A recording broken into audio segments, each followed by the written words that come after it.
रहीम student, आज मैं आपको कोरिलेशन के शॉर्ट आंसर क्वेश्चन बताती हूँ। इसमें आप देखो, आपने डिफ्रेंशिएट किया हुआ है रिग्रेशन एनालिसिस में एंड कोरिलेशन एनालिसिस में। जब आप कोरिलेशन को एनालाइज करते हो, और कोरिलेशन क्या है कि independency between the two variable है, अगर इसको आप एनालाइज करते हो that is called the correlation analysis. और रिग्रेशन एनालिसिस क्या है कि dependency between the two variables के एक दूसरे पर डिपेंड कर रहे होते हैं, दैट इज कॉल्ड द, उनके जो रिलेशनशिप को आप डिस्क्राइब करते हो that is called the regression analysis. और ये तमाम चीज़ें आपको इसमें गिवन है, क्वेश्चंस में आप देख सकते हो और इसको याद करना है आपने। फिर आपके पास आ जाता है कि टर्म कोरिलेशन क्या है। तो मैंने अभी आपको बताया है कि हमारे पास पॉजिटिव कोरिलेशन भी होता है, नेगेटिव कोरिलेशन भी होता है, कि टू वेरिएबल्स होते हैं and both are the random variables होते हैं।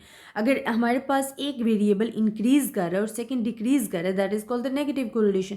और अगर both have the same direction, कि एक इंक्रीज कर रहा है दूसरा भी इंक्रीज कर रहा है, और अगर एक डिक्रीज कर रहा है दूसरा भी डिक्रीज कर रहा है that is called the positive correlation.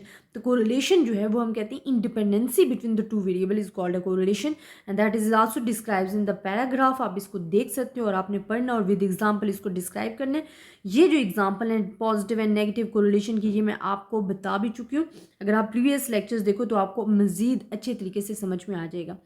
Then हमारे पास थर्ड क्वेश्चन आ जाता है the term correlation coefficient. Correlation coefficient students R को कहते हैं, ठीक है हमारे पास। इसी तरह रिग्रेशन कॉफिशिएंट जिससे शो हो रहा होता है उसको कोरिलेशन डिटर्मिनेशन के जब वर्ड आ जाता है that is showing by the R square.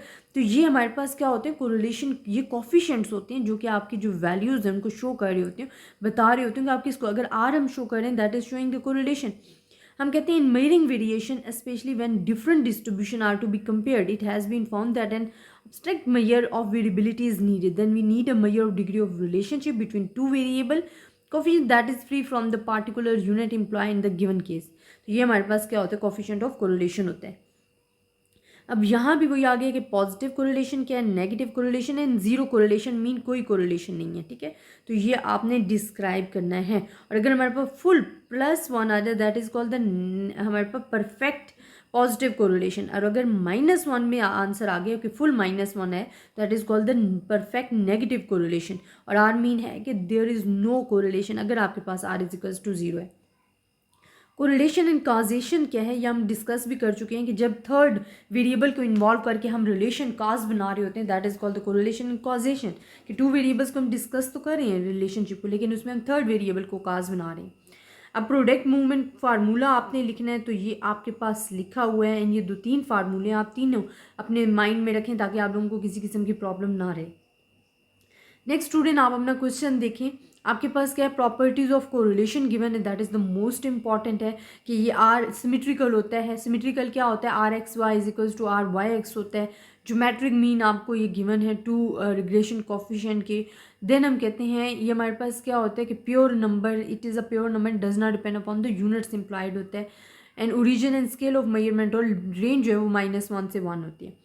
Correlation coefficient क्या है, sign of the correlation coefficient ये आपको गिवन दे दिए गए हैं, आप देख सकते हो इधर, ठीक है।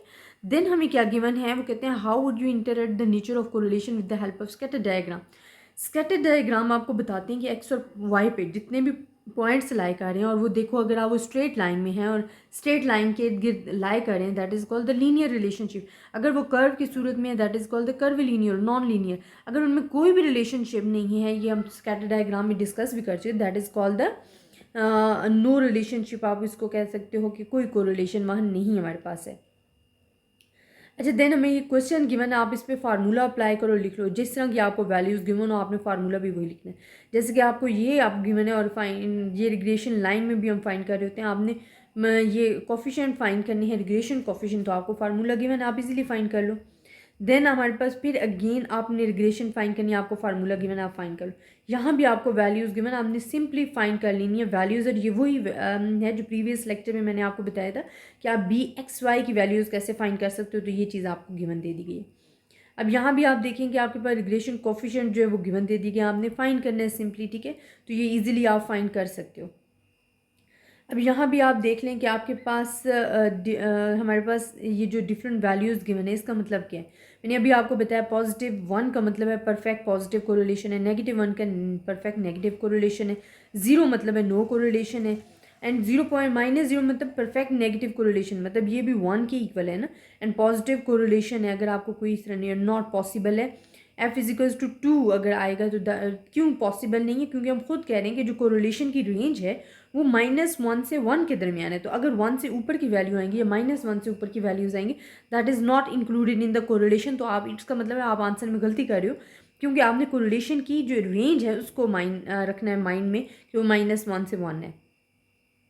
2 रिग्रेशन लाइंस आपको गिवन है या और आपने आर फाइंड करना है, इजीली आप फाइंड कर सकते हो रिग्रेशन कोफिशिएंट के ज़रिए, या आपको फार्मूला गिवन है, यहाँ भी आपने लाइन फाइंड करनी है, आप इजीली फाइंड कर सकते हो।